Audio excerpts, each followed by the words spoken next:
Well, it's just a week until Parliament resumes for 2014 and the Abbott government's first budget is likely to form the centrepiece of a hectic and intriguing year in politics.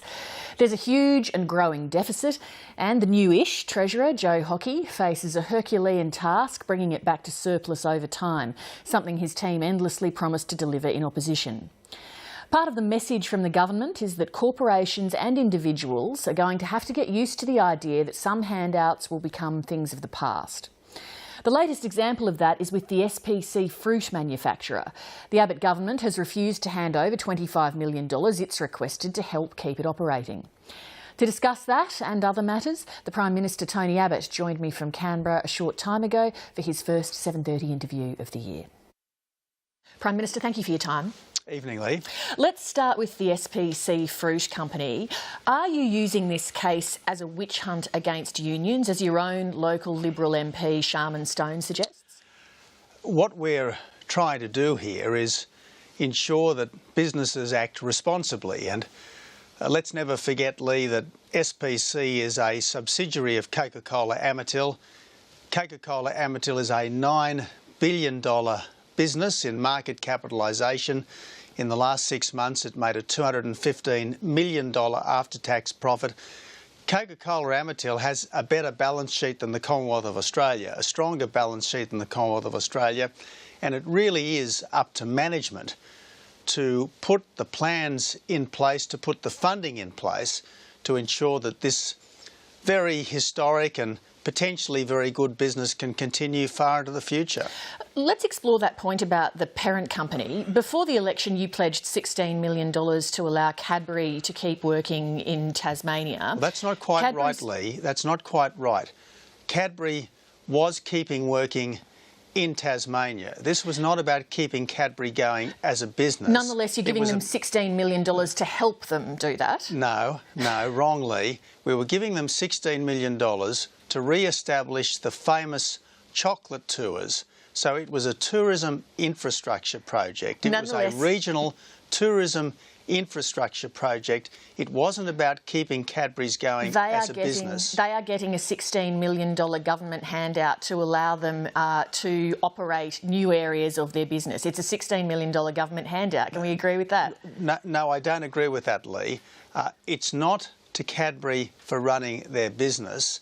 It's to Cadbury so they could reopen their premises to tourism. OK, Cadbury's parent company in the United States had net earnings of $1.5 billion last year. Why does your argument then in relation to SPC not stand in this Cadbury case? If the parent company's cashed up, well then they can handle any finances that are required for whatever aspect of the company wants expansion, whether it's a tourism aspect or a basic operational facet. But the Cadbury's chocolate tour wasn't about Cadbury's and its profit and its business. It was about tourism to Tasmania. So they're two completely different circumstances. One highly profitable business, Coca-Cola Amatil, wanted the day-to-day operations of its business to be improved by government. The other company was willing to allow a very important piece of tourism infrastructure to be re-established, and they're just two completely different circumstances. What do you say to voters who might think that you have a criteria for government handouts that's divided along the lines of what you had to say before the election to get elected and what you have to do now that you are elected? Well, I think I've made it absolutely crystal clearly that these are two radically different situations, and frankly, why should the Commonwealth taxpayers be borrowing to give money to a $9 billion company that made a $215 million after-tax profit in the last 6 months? It just doesn't make sense. Today, your Treasurer Joe Hockey warned, not for the first time, that the age of entitlement is over, that all Australians will have to step up and take personal responsibility rather than rely on government handouts. Yet you've only added to spending since you were elected. How do you explain the disconnect there?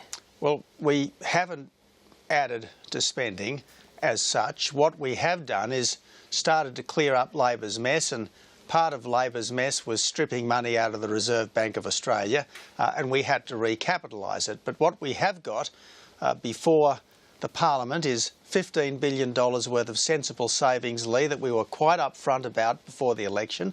We've also put before the Parliament $5 billion of savings that Labor committed to before the election, and they're trying to oppose all of them. The motif for this government in this year, our first full year, is going to be keeping our commitments, and that's exactly what we will do. We are keeping our commitments. The only person or entity that is trying to stop us from keeping our commitments is in fact the Labor Party. But on this point about spending, in a speech in November, your Chief Business Advisor Maurice Newman pointed out that Labor promised education and national disability scheme spending totalling more than $20 billion by the end of the decade.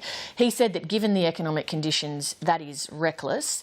You're continuing spending in those areas, so the only logical conclusion is that you are continuing with reckless spending. Again, these things can be done irresponsibly or they can be done responsibly. Now, if we spend some more money in schools and in the process we ensure much better educational outcomes through more principal autonomy, more community involvement, better teaching methods, stronger curriculum, that's good for the economy. If we invest more money in people with disabilities, so that at least some of them can be economic contributors as well as simply social contributors and cultural contributors, that's good for the economy. Now, I accept that if you do these things the wrong way, it can become a terrible drain on the taxpayer. If you do them the right way, they can be important contributions to a stronger economy. And in the end, Lee, this is what we want to do. We want to build a stronger economy so that everyone can get ahead. Haven't you created a huge budget problem for yourself in that you've quarantined health and education from budget cuts, yet they're the areas of biggest expenditure growth? That doesn't mean that we cannot be more efficient. What we've said is that the total spending in these areas won't go down. But if we can find a more efficient way of doing things so that money is freed up to do other good things in these areas, well, surely that's a good thing, not a bad thing. If we can turn to the ABC, you said last week that you would like the national broadcaster to show at least some basic affection for the home team. By that, do you mean for the Abbott team? Lee, I have every expectation that you will continue to subject people like myself to appropriate levels of scrutiny, and that's as it should be. I was referring to two specific issues. The issue of the Snowden allegations, and the ABC in this case didn't do any investigation of its own. It simply leapt onto something that the Guardian in London or its local variant had come up with, and as I said, it wasn't just reporting them, it was promoting them. I didn't think that was a particularly wise act in accordance with the ABC's charter. The other was these allegations by would-be illegal entrants to our country. Now, if a very serious allegation is being made that Australian naval personnel effectively tortured people, well, you'd think any responsible news outlet, let alone the Voice of Australia, the ABC, would have sought corroboration before broadcasting them. I want the ABC to be fair, balanced and accurate. Well, and I don't think either of those things were. That you wanted them to have basic affection for the home team. Did you overreach with your remarks? No. I was simply reminding people that the ABC, as far as the wider world is concerned, is the Voice of Australia. Now, but you either want a fair, impartial and independent news service, or you want an organisation that makes value judgments about barracking for the home team. Which is it that you want? News services make value judgments every day. You can't avoid value judgments. What we want from the ABC is fair, accurate and balanced reporting, because that's what you'd expect from the news organisation, which above all else is the Voice of Australia. We've spoken about the pressures on the budget. Do you see any value in continuing to spend millions of dollars on so-called soft diplomacy by the Australia Network, whether the ABC or anyone else runs it? Well, that's a very fair question, Lee, and that's something that obviously the government may well look at in the weeks and months ahead. But we've had for a long time very serious issues about the Australia Network tender process. Twice the tender process gave that particular operation to someone other than the ABC, and then because of leadership problems inside the former government, the decision was changed, and the audit office itself said that the whole thing was done badly. But is there value in the service itself? Look, it's obviously important that we put our best foot forward. Whether that's the best way to do it, whether there aren't other good ways of doing it, that's something that we'll consider in the weeks and months ahead. Is there not an impossible standard being set up for the ABC here, in that in relation to that Indonesian matter you accuse the ABC of getting the facts wrong and doing insufficient checking, yet there's extreme secrecy around the asylum seeker policy and often a vacuum, an information vacuum at the Navy end or at the Australian government end? Lee, the important thing is to stop the boats, and our argument is not with the ABC, our argument is not with the Indonesian government, our argument is with the people smugglers, and we don't want to do anything that will make it easier for the people smugglers. We want to put them out of business forever. But you also don't want misinformation out there. And we don't want to do anything that will make it easier for the people smugglers to continue to operate, and that's what the public expect of us, that we will honour our commitment to stop the boats.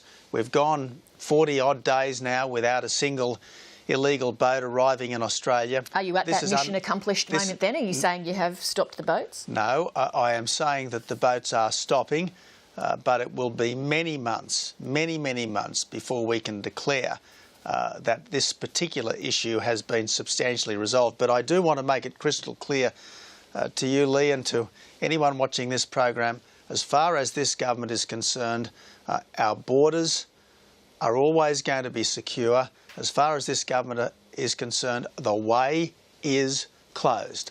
And that message must go out to the people smugglers and their customers. You will not pass. You simply will not get here.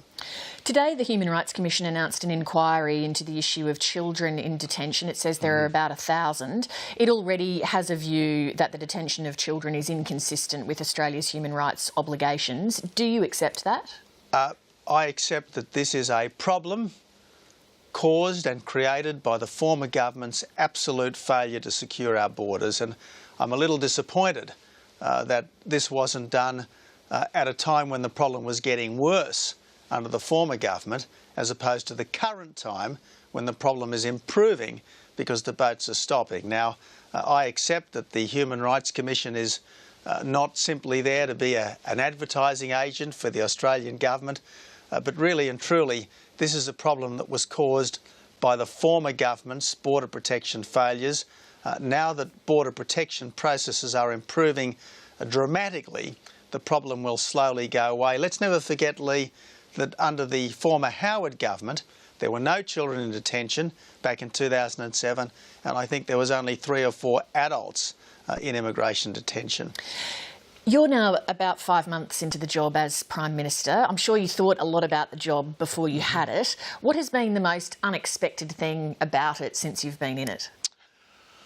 Well, it's an extraordinary honour, Lee. It is an extraordinary honour and privilege to be the Prime Minister of this amazing country, and I never cease to be thrilled at just what Australians are capable of. I'm sure that's none of that's a surprise to you, though. What's been a surprise in the job? Well, you don't realise just how exhilarating it is to have these opportunities, and sure, there are some heavy burdens as well.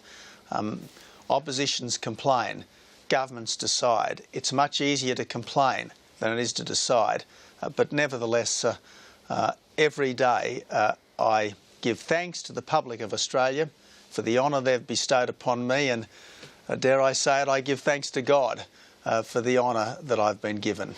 Prime Minister, this will be our last encounter for a long while because I'm off on maternity leave this week. Thank you very much for making time to come in before I disappear.